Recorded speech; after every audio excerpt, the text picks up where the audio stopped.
What is Dhamma? Buddha teaching.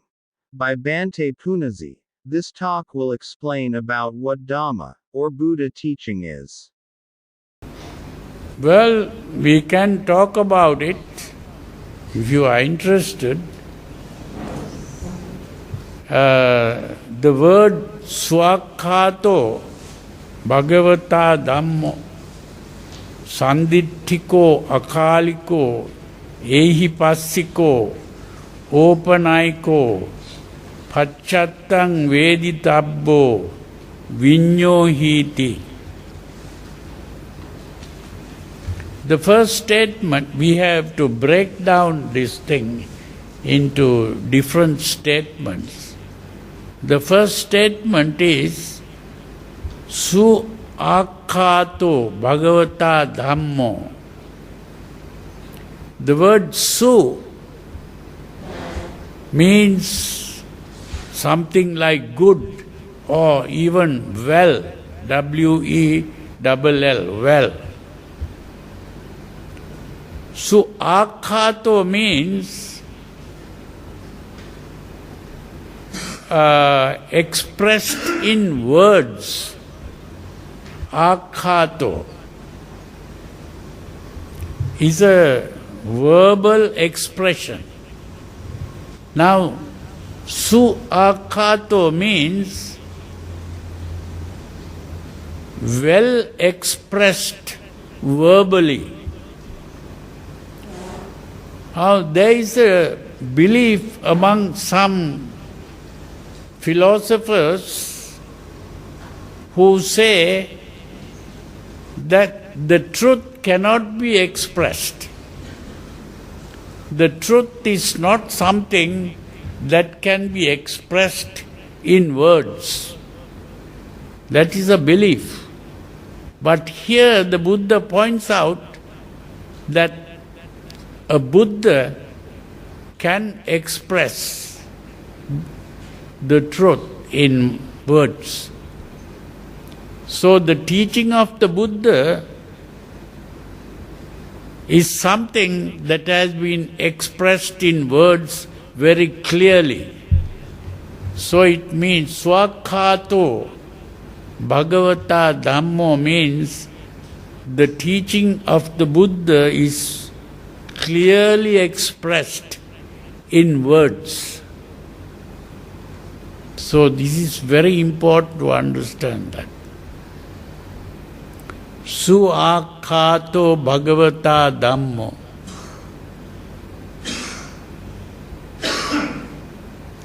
And the second statement is sanditthiko.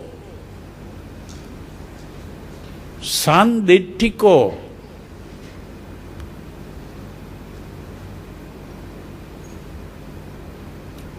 Ditti is to be seen.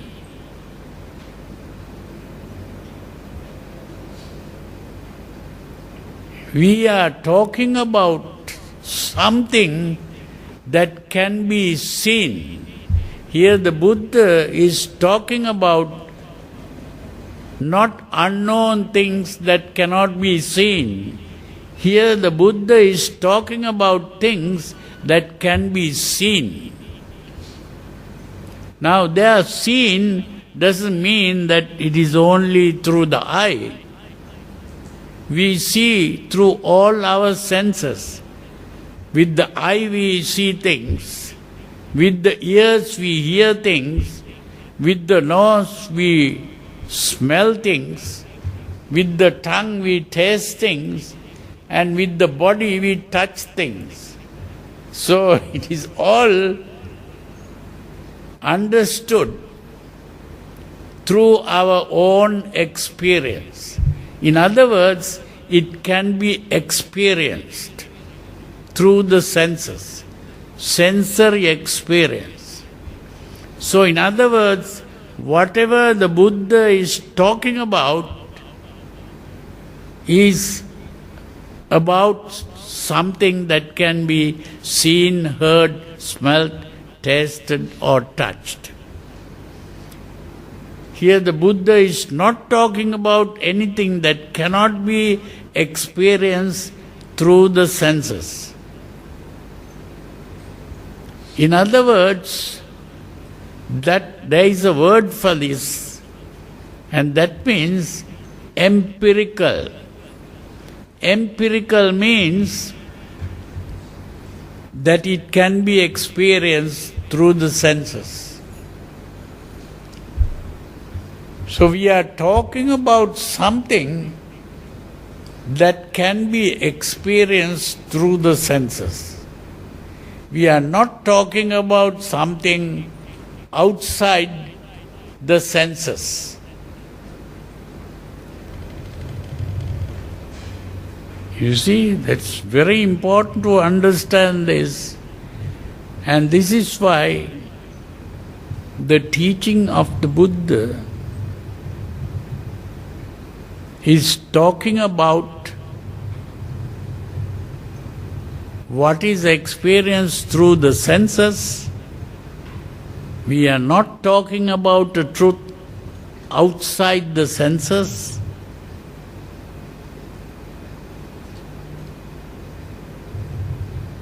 And what the Buddha is talking about is not a truth, but a solution to a problem.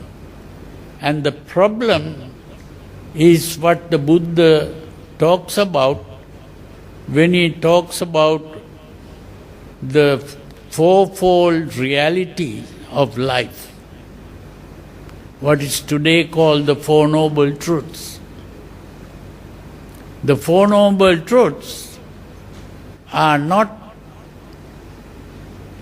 absolute truths. They are only a solution to a problem.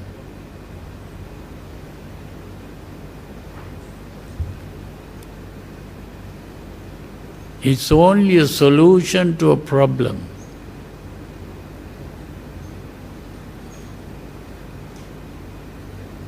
It is called a truth only because it solves the problem.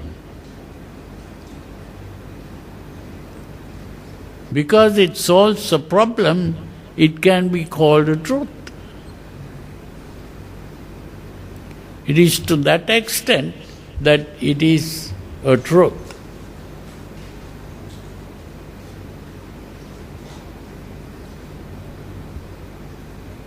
This is why every sutra begins with, "Thus have I heard." The Buddha has asked the disciples not to speak about a truth, but to say, if you say, "This is what I heard," that can be taken to be a truth. But if you say, "This is the truth," then it is a falsehood. This is why every sutra begins with, "Thus have I heard." This is the way I heard it.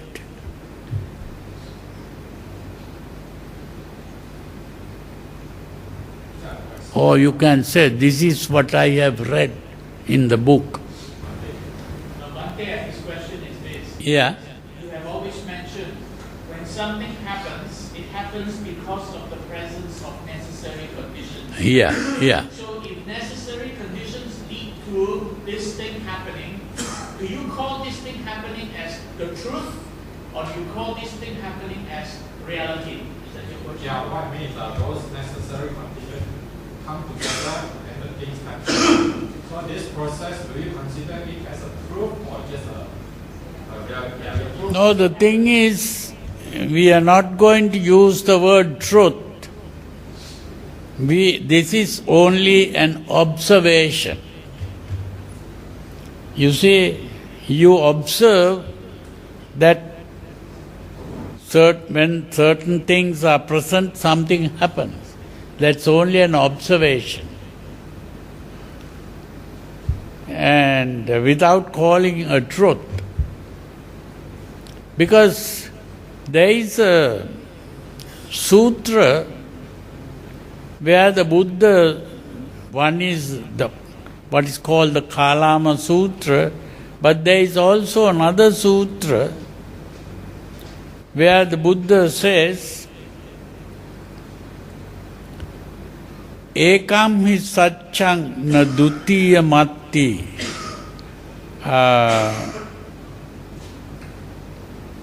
If there is only one truth and there are no two truths, there will be no arguments in the world. It is because people begin to speak of different kinds of truths that there is a lot of argument in the world. And then he says, Naheva satchani bahuni nana. That means in this world there are no truths in the world other than sensations. That means what we perceive through the senses. What is perceived through the senses is all that we can talk about. But people begin to use logic or rational arguments and begin to speak about two things called a truth and a falsehood. But there is no real truth or falsehood. That's what he says. So we can only talk about what I saw or what I heard or what I smelt or what I tasted or what I touched. That's all that we can talk about. We cannot call it a truth. Ego and akaliko. Continue with akaliko. Sandittiko, akaliko. Yeah. Now Sandittiko really means everything is experienced through the senses. That is the meaning of Sandittiko. Akaliko means it is kala means time. Akalika means independent of time. That means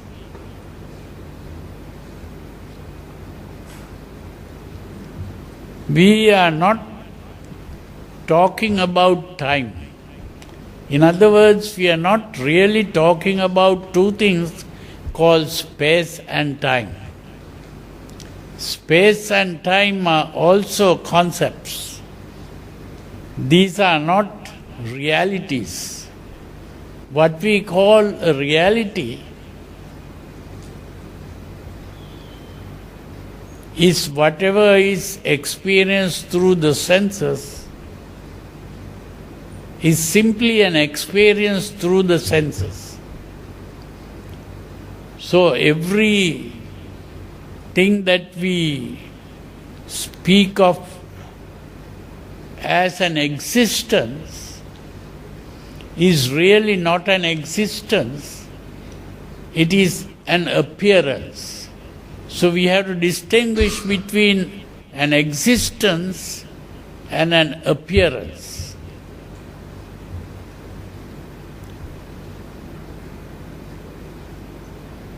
So we make use of appearances and we produce the idea of existence. That is the important thing to understand.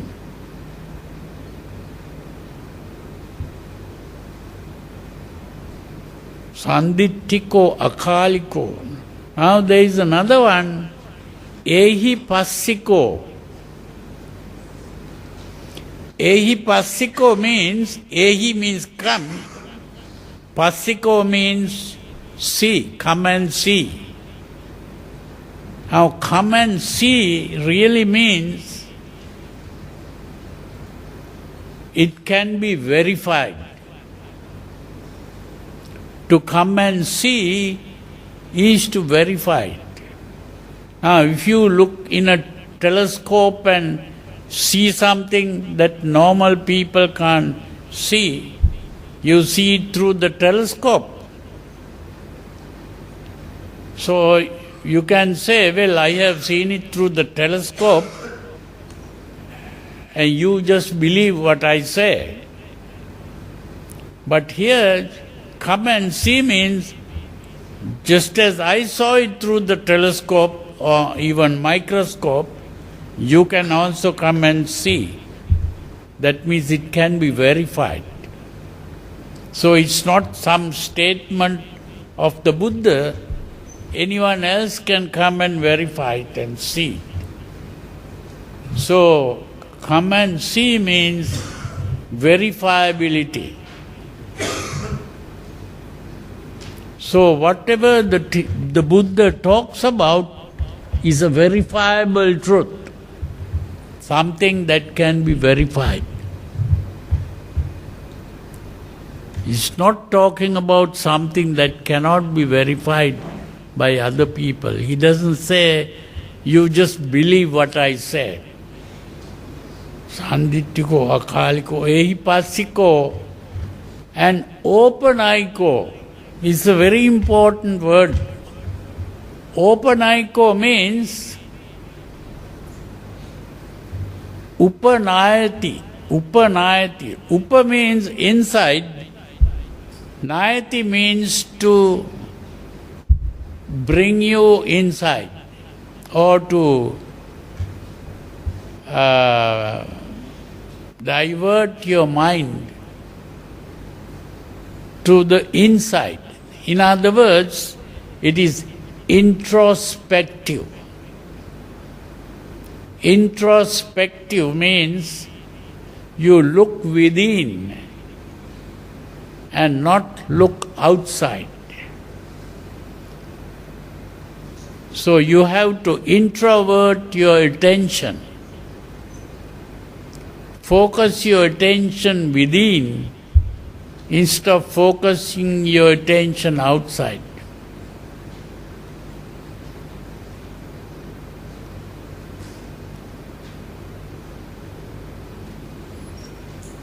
Open-aiko, upanayati.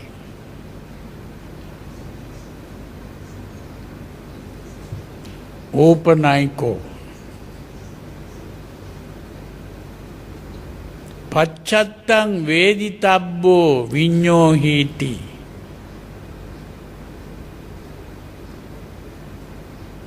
Veditabbo means a person who is able to experience through the senses. Veditabbo.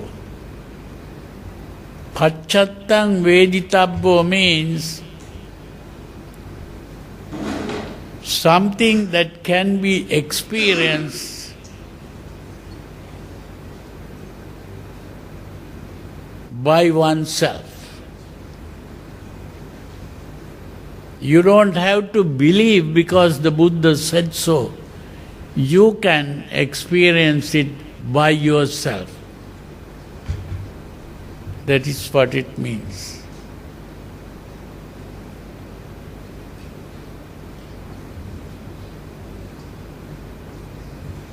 It can be verified and experienced by oneself.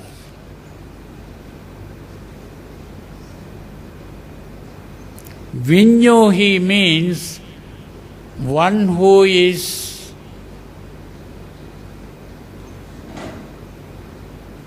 able to understand.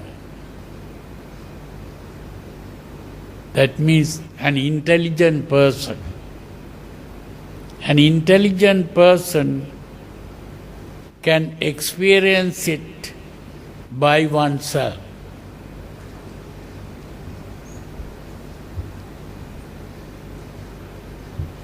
So this is a description of the Dhamma or the teachings of the Buddha. The Dhamma is really an experience which can be verified by oneself.